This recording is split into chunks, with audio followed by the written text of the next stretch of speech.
particulares, né, de laboratórios para fazer o teste do coronavírus, e a gente foi atrás dessa informação, Central 98, a 98 como um todo, e a gente vai conversar agora com a doutora Melissa Valentini, que é infectologista e assessora médica do Grupo Pardini.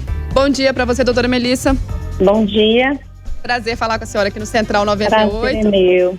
E a gente quer saber um panorama, né? Como é que está atualmente essa questão aí dos laboratórios para poder fazer esse atendimento, esses serviços, testes em relação a essa pandemia que a gente está vivendo atualmente com o coronavírus?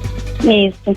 Na verdade, o grande problema são os insumos, né? Nós estamos utilizando muitos insumos e a demanda de realização de exames, ela passou de poucos exames para 700 exames dia. E os nossos fornecedores, eles não estão conseguindo encaminhar aqui esses insumos para que a gente realize os exames. E a gente está avaliando outras alternativas de outros exames, outros fornecedores, mas tudo isso é importado, a gente precisa da chegada desse material no Brasil, e a gente tem que lembrar que o mundo inteiro está em pandemia, o mundo inteiro está precisando desses insumos.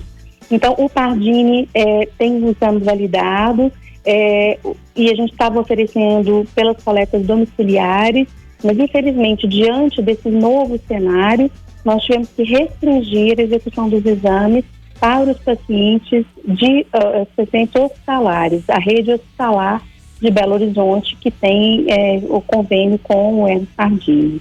Paulo Leite tem pergunta para a doutora Melissa. Fala, Paulo.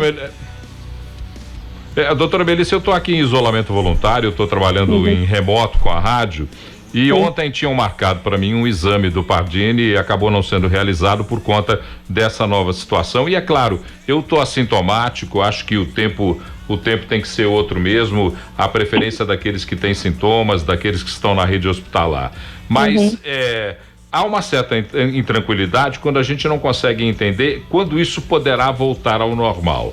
Há uma previsão, a gente consegue achar que daqui a um tempo as coletas domiciliares voltarão a acontecer, porque eu tomei a decisão de não ir ao lugar para fazer o exame, porque como tive contato com pessoas que deram positivo no teste do coronavírus, eu acho que se eu sair de casa vai ser muito pior. Como é que isso vai se normalizar? Há uma previsão disso acontecer? O caso, a sua colocação é perfeita, né?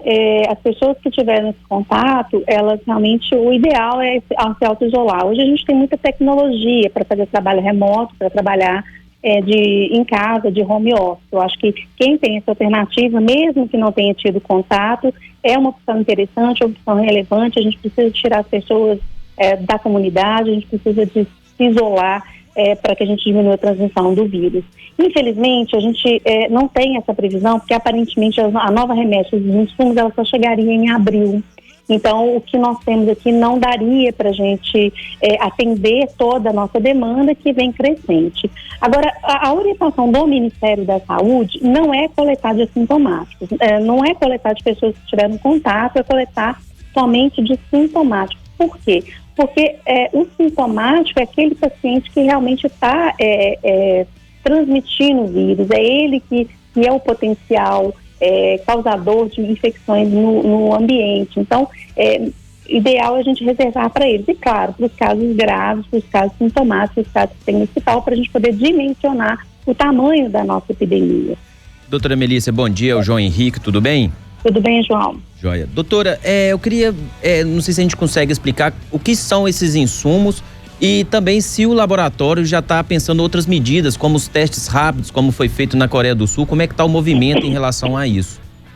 João, são testes moleculares, né? São testes que você vai avaliar o RNA do vírus, do coronavírus. Isso para todos os testes de biologia molecular que a gente usa para avaliação de vírus, de infecções virais.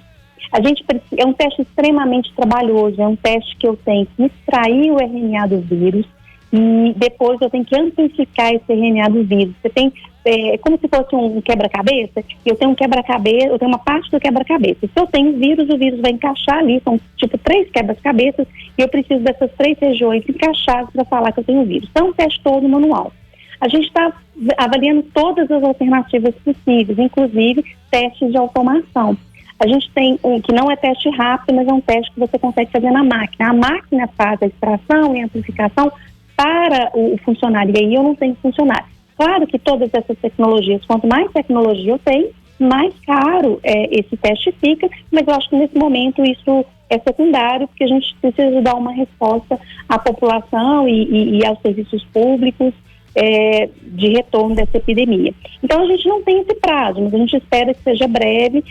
Em relação aos testes rápidos, a gente tem, teste rápido é uma coisa que a gente tem que olhar com muito critério. Eu não sei quais foram usados na Coreia do Sul, provavelmente deve ter sido testes bons. A gente está validando, já está avaliando todas as possibilidades. E, doutora, sobre as notificações, como é que está sendo feito? O laboratório já está passando diretamente para o governo, porque a gente está... Ontem mesmo o Ministério da Saúde falou que alguns hospitais não estão fazendo essa notificação. Como é que os laboratórios estão lidando? Olha, eu posso falar pelo Pardini, né? O que nós fazemos é o seguinte: o teste foi detectado positivo, a gente liga imediatamente para o paciente, para o cliente. Liga para ele, para que ele possa se isolar e deixar de ser um transmissor na comunidade. Posteriormente, a gente faz a ligação para a epidemiologia da cidade de Belo Horizonte e para o estado de Minas Gerais. E todos os dias nós alimentamos uma planilha que é encaminhada também por e-mail. Então, assim, nós temos um contato direto com eles. Os casos que nós diagnosticamos no Pardini foram todos comunicados imediatamente ao paciente e ao setor público responsável pela epidemiologia. Doutora Melissa, Lucas Rage, bom dia. Bom dia, Lucas. Falando sobre os outros serviços do Hermes Pardini, funcionam normalmente? A pessoa que precisa fazer um exame pode acessar as unidades? Como é que está funcionando? Sim, a gente, como todo quadro respiratório, a nossa orientação é: paciente que tenha qualquer quadro respiratório, por favor, avise e peça a coleta domiciliar, porque com isso a gente também respeita o outro, né? Nesse momento a gente tem que pensar na gente, mas a gente também tem que pensar no outro. Então os serviços estão funcionando. Claro que a demanda de serviços domiciliares, ela está enorme, então isso tem demorado um pouco mais do que habitualmente, embora as equipes tenham sido reforçadas, tenham sido aumentadas em grande número. Agradecer demais a participação aqui da doutora Melissa Valentini, que é infectologista e assessora médica do Grupo Pardini. Muito obrigada por esse tempinho para conversar com a nossa audiência, viu? De nada, foi um prazer. Ótimo dia para a senhora e a gente continua, claro, trazendo